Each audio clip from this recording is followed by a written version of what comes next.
Genesis 20, verse 1, page 28 in our Pew Bibles. There was a man who was to give a lecture in a country in Latin America, and he didn't speak Spanish, so he was going to have to use a translator. And as he was getting ready to speak, he thought he should at least, try to fit in some way, somehow. So he thought, I'll start my lecture by saying, "Good evening, ladies and gentlemen," in Spanish. But he realized he didn't know how to say "ladies and gentlemen," and he was panicking, so he had an idea. He said, "I'll go to where the restrooms are, and I'll see the sign, and I'll use," and so he comes up, and he's ready to go, and he says, "Good evening, ladies and gentlemen," in Spanish. And everybody just looks at him. And he doesn't quite know what to do, and so he says a second time in Spanish, "Good evening, ladies and gentlemen." And everybody's just kind of looking around, and finally goes, "Good evening, ladies and gentlemen." And finally somebody starts to laugh, and then everybody else laughs. And what he came to realize is he said, "Good evening, bathrooms and janitor's closet." That's what he said. We repeat some things like that guy ignorantly. Some things we do, and we're ignorant of what's going on. But other things we repeat not so ignorantly, and sometimes regretfully. We find ourselves repeatedly doing things that we wish we wouldn't. The Apostle Paul had that experience, and he describes it in Romans 7 this way. "I don't understand what I do," he said. "I find myself doing what I don't want to do, and the things I want to do, I find myself not doing." He says, "There's this law of sin at work in me, and I repeatedly do things I don't want to do." Hebrews chapter 12, the first verse, says, let's throw off everything that entangles us, and the sin that so easily, everything hinders us, the sin that so easily entangles us, right? Assuming that there's something we know that trips us up, right? These repeated acts that we know of. Let's get rid of them. I want to look with you this morning at an example of how this works. In Genesis chapter 20, we read here of another scene in the life of Abraham. And before we read it, let me put it in its context. If you've followed through the rest of the book of Genesis, in chapter 12, Abraham and Sarah went down into Egypt. 20 years ago, we're going to read in chapter 20, but 20 years ago, they went down into Egypt, and they did the exact same thing. And so chapter 20 is a repeat of something that happened 20 years ago. Let's read it. First couple verses. "Abraham moved on from there into the region of the Negev and lived between Kadesh and Shur. For a while he stayed in Gerar, and there Abraham said of his wife Sarah, 'She's my sister.' And then Abimelech, king of Gerar, sent for Sarah and took her. But God came to Abimelech in a dream one night and said to him, 'You are as good as dead because of the woman you've taken. She's a married woman.' Now Abimelech had not gone near her. So he said, 'Lord, will you destroy an innocent nation? Did he not say to me, she's my sister? And didn't she also say, he's my brother? I've done this with a clear conscience and clean hands.' And God said to him in the dream, 'Yes, I know you did this with a clear conscience. And so I've kept you from sinning against me. That's why I did not let you touch her. Now, return the man's wife, for he is a prophet, and he'll pray for you, and you will live. But if you do not return her, you may be sure that you and all yours will die.'" So Abraham and Sarah, they do it again. 20 years have passed, and they do it again. What do we do with this in their life? Because most of the time when you say Abraham, that is a name we look up to and revere, right? The father of Israel. God is called the God of Abraham and Isaac and Jacob. What do we do with a scene like this the second time? Well, I think we have to be honest with ourselves, and we have to say the first thing we see here is our susceptibility to fear. Our susceptibility to fear. Even the best of us, right? Even people like Abraham are susceptible to fear. He panics, and he deceives this king in an effort to survive. Now, what was God's record with him up to this point? God's record was that God would guide him. He was providing for him. He was protecting him. Even when he went to battle, God was giving him success. God was revealing himself to him. God was giving him promises. And just within a year, actually within a few months ago, God appeared to him and he said, within a year, Sarah is going to have a son. So not even a year has passed. When God gave that promise, your wife Sarah is going to have a son. And here we find him on the heels of what God did at Sodom and Gomorrah. In a moment of panic, all of God's record got ignored. All of God's faithfulness to him traded away. The promises traded away by a decision in fear for him to control his circumstances rather than to trust God. You trusted God where you were before, but not in Gerar. You see, the sin in the Garden of Eden has trickled down through the human race so that every one of us has a chronic weakness in our heart and in our mind toward fear. You stop and think about how much our world is dominated by fear. Just fear of anything and everything that could happen. We have a whole industry of lawyers, right? They're surrounded by what? Fear. All of these rules and regulations and suits and law after law after law that has to do with fear. Right? We are dominated by this. To act in our selfishness, to act in ways that will preserve ourselves, or to act in ways that will gratify ourselves. These fears, they overwhelm us at every turn. And we fear that God will not provide and that God will not give what is best. A couple ways that works in our world is when we lie and cheat to promote ourselves. So we get beyond other people because somehow we feel God can't get us along. And so we manipulate. Our world is dominated by illicit sex because we fear God will not provide for us within the boundaries of his word. And so we go outside because we're afraid he's not. Abraham travels into Gerar and he says this: we cannot trust God to protect us here. We can't trust God for me to survive, so we have to deceive, and nothing else matters. That's what happens in fear. Nothing else matters. I am overcome in this moment because I believe God won't or can't. And so I take control. And Abraham says, this is what we have to do. That's the human susceptibility to fear. We need to be honest and say, if it can overtake this man, if it can overtake his wife, what makes me think it can't overtake me? That I'm somehow exempt from making a choice in fear that says I don't trust God. The second thing I want us to see is in this rush to act in fear, right? What will happen if I don't? That's what Abraham, what will happen if I don't say, you don't say, you're my sister? What will happen? We fail to answer the question, what will happen if I do? What will happen if I do say, she's my sister? What will happen if I lie? What will happen if I try to control and manipulate? See, the big question here for Abraham is what's going to happen to me? How am I going to be affected? But there are other questions that are supposed to take precedence over the selfish question. The first one is this: what will my choice or my action mean to other people? Right? What is this going to mean to Sarah, my wife?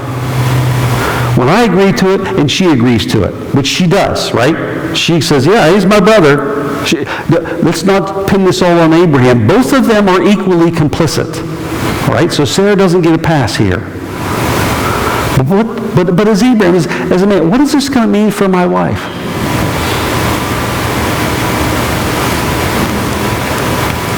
Maybe this is toxic masculinity speaking. But why doesn't this guy just man up? Say, no, I'm not going to let this happen. If you're going to take my wife, you're going to have to kill me to get her. Why not? Where is this? We wonder where it's gone today. Where was it then? There's not too much new under the sun. I think somebody said that in the Bible. What is this going to mean for the people that are with Abraham? You see, it's not just Abraham and Sarah alone. Right? They have servants. They have other people. Hagar and Ishmael are there. What is this saying to them? What is this saying to them about God and what they believe about God? What is this going to say to future generations? Because they're going to learn this lesson. Maybe we're so in a rush to say, what's going to happen to me? We don't think about asking, what's going to happen to other people surrounding me when I make the choice to act out of fear? Another question, how will my choice and my action, how's it going to show my belief in God's character, in His promises, in His nature? How's it going to reveal that? You see, Abraham was not just in this place, to be in this place and have a good time through life. He is there to be a light to the nations. God wants to reveal Himself to the world through this man. And that position is the same for you and I, because Jesus says, you're the light of the world. Right? God wants to reveal Himself to our world through us. He does it through His Son, He does it through His Word, but He also wants us to be the light and salt. So Abraham has to ask, how are my choices and actions going to reveal God to this nation of Gerar, to this king of Abimelech, and to this people? And that doesn't go very well. Because what those people find out is, this guy's willing to lie rather than trust God. Third question is, am I really being honest about the facts? In my fear, am I really being honest? So let's read on here, beginning in verse 8. Look what happens. Early the next morning, Abimelech summoned all his officials. And when he told them all that had happened, so now it's beyond Abimelech, it's to the officials, they were afraid. Finally, somebody's really afraid for a reason that's worth being afraid for. Verse 9, Abimelech called Abraham and he said, what have you done to us? How have I wronged you that you've brought such guilt upon me and my kingdom? You've done things to me that should not be done. And Abimelech asked Abraham, what was your reason for doing this? Do you see who's asking all the right questions? Verse 11, Abraham replied, well, I said to myself, there's surely no fear of God in this place, and they'll kill me because of my wife. Besides, she really is my sister, the daughter of my father, though not of my mother, and she became my wife. And when God had me wander from my father's household, I said to her, this is how you can show your love to me. Everywhere we go, say of me, he is my brother. Now, right there, Sarah should have ran for the hills. She should have left. No, we're not doing that. Okay, verse 14. Abimelech brought sheep, cattle, male and female slaves, and he gave them to Abraham. And he returned Sarah's wife to him. And Abimelech said, my land is before you. Live wherever you like. To Sarah he said, I'm giving your brother, oh, that's a great one. I'm going to give your brother, that's sarcasm, 1,000 shekels of silver. This is to cover the offense against you before all who are with you. Before all who are with you. You are completely vindicated. There's this king thinking of the other people that are with him. When Abraham did, verse 17, Abraham prayed to God. And God healed Abimelech, his wife, and his slave girl so they could have children. For the Lord had closed up every womb in Abimelech's household because of Abraham's wife, Sarah. Was Abraham being honest about the facts? He said, well, there's no fear of God in this place. Actually, there was fear of God in that place. When those people found out what God thought, they were going to honor God. This king was going to honor God. And Abraham said, there's no fear of this place. We have to tell him you're my sister. You tell him I'm your brother. He's wrong on that fact. He's wrong on the facts of communicating she's my sister. Well, it's a half-truth. Her fundamental identity in life is that she is the wife of Abraham. Is she his half-sister? True. But she's his wife. That's a cover-up and a deceit. When that's the issue, right? How is she related to you, Abraham? How is she part of your group? Oh, she's just my sister. No, she's not just your sister, and we get that. Verse 13 is interesting. God had me wonder. Literally, God caused me to wonder. When God caused me to wonder, no, Abraham went. He believed God, and he went. He made a choice. He says, when God caused me to wonder, I entered a deal with my wife. You can show you love me by saying you're my sister. He blames God. God caused him to wonder. And then his logic on love. We just need to say, oh my goodness, oh brother. That's how you show love. I don't think so. And so he's not being honest about the facts. They aren't really the way he thinks they are. Truth has a way of combating fear. And when we don't deal with the truth, we're going to be not honest with the facts and live in fear. The last question, and maybe as good as any of the questions, is how's this going to end? Right? When I'm going to do what I want to do because of my fear, how is this going to end? What is going to happen with Sarah? What were they thinking this was going to lead to? You tell them you're my sister. I'll tell them you're my sister. You tell them I'm your brother. And this guy takes Sarah to be his wife. How is this supposed to end? Especially when there's a promise on the books. Within a year, Sarah's going to have a child, a son. To you. Do you read this and go, what are they thinking? What are they thinking? And then we look in the mirror and we have to ask ourselves, what am I thinking? Right? In the choices I make, when I am susceptible to fear, to forget the record of God and the character of God, his promises and his blessings. What am I thinking? How is this going to go when I make this choice to do what I want? Where will this take me? It's maybe the one time when it's good to ask ourselves, where am I going to be 5 years down the road if I make this choice? How's this going to end? And both Abraham and Sarah should have asked it. Here's a real situation, and there are real situations we are left in. And we're afraid, and we fail to ask the right questions. And it's ironic that the Gentile king is the one who's asking all the right questions. It's the Gentile king who's afraid for all the right reasons. The last thing we need to see here is God's graciousness and his faithfulness, even in our sin. This is the second time God could have let this go, and he didn't. And what do we find out in Genesis chapter 20? God revealing himself to the Philistine king. God revealing himself to the Philistine officials and the people, not because of the faithfulness of Abraham, but despite his sin. Right? So we read this chapter, and we can do this to Abraham and Sarah all we want. But we better not miss how faithful and gracious and kind God is. They're acting out of fear, but God is still being faithful to his name and his character and his work in this world. Here's God keeping a bad situation from becoming worse. It's like when Abimelech takes Sarah, it's like God had the remote control and he hit pause on Gerar. Okay, the whole place, pause. Nobody else is having a kid. Nothing else is happening here.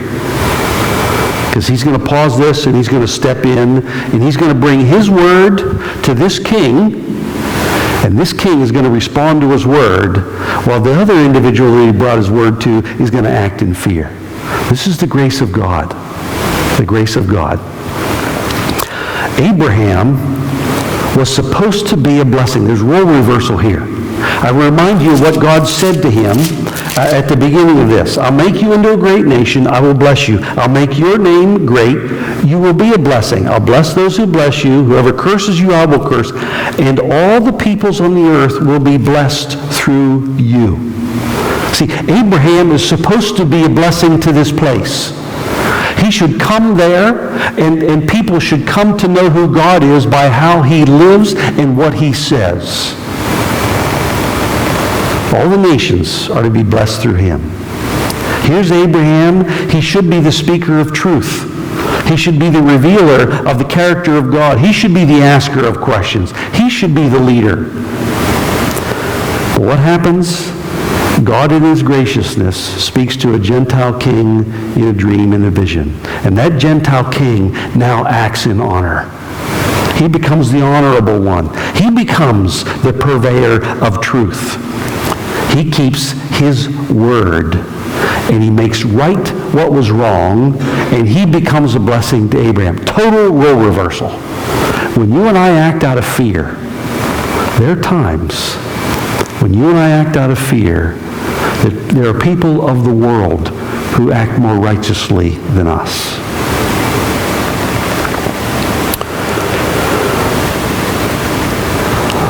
A Gentile king becomes a blessing to Abraham. And don't miss that at the end of this chapter, Abraham is shamed. Abraham is shamed.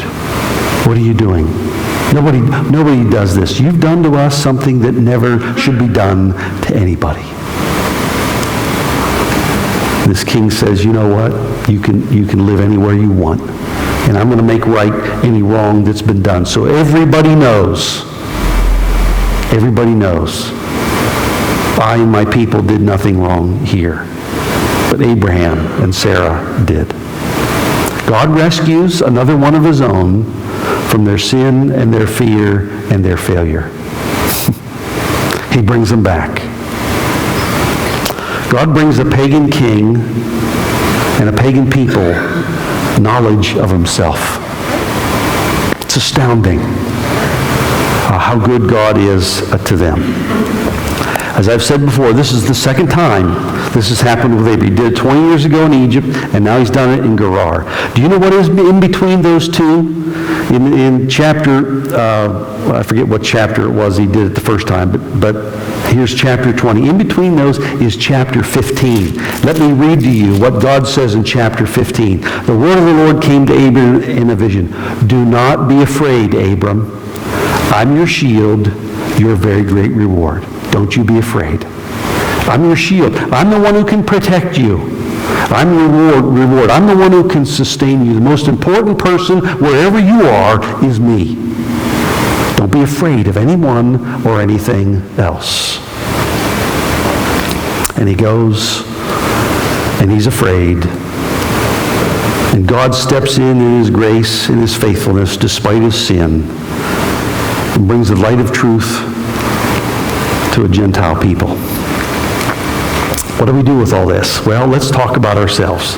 First of all, we've got to be honest with our fears before God. We've got to be honest with him. Lord, this is what I'm afraid is going to happen. And let God speak to us. If you're afraid of something, that's part of the human condition. We all understand being afraid of something. But what does God have to say about that? That becomes one of the questions. Right? And there's nothing wrong with admitting fear to God, because he already knows it. He knows it. So ask him, Lord, this is my biggest fear. And let him speak to that. Let him say something. Listen. We need to ask the right questions before it's too late. We need to ask the right questions before something happens in our life that's a shame and we feel shame over. That didn't have to happen.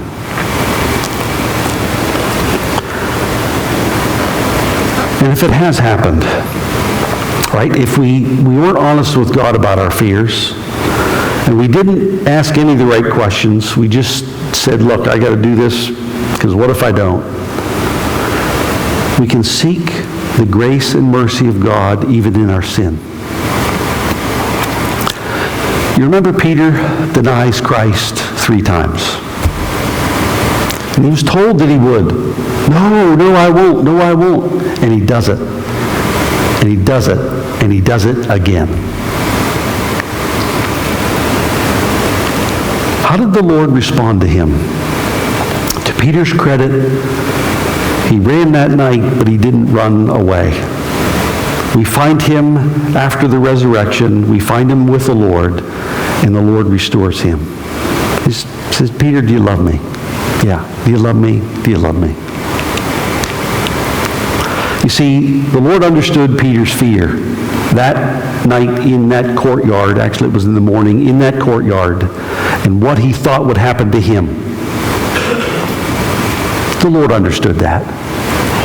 He wants to know, are you going to go forward? Will you seek his grace and mercy in our sin? Here, the astounding thing about the grace and the faithfulness of God is that he'll forgive us. Right? If we confess our sin, it says he's faithful. He's just. He'll forgive us of our sin, and he'll cleanse us.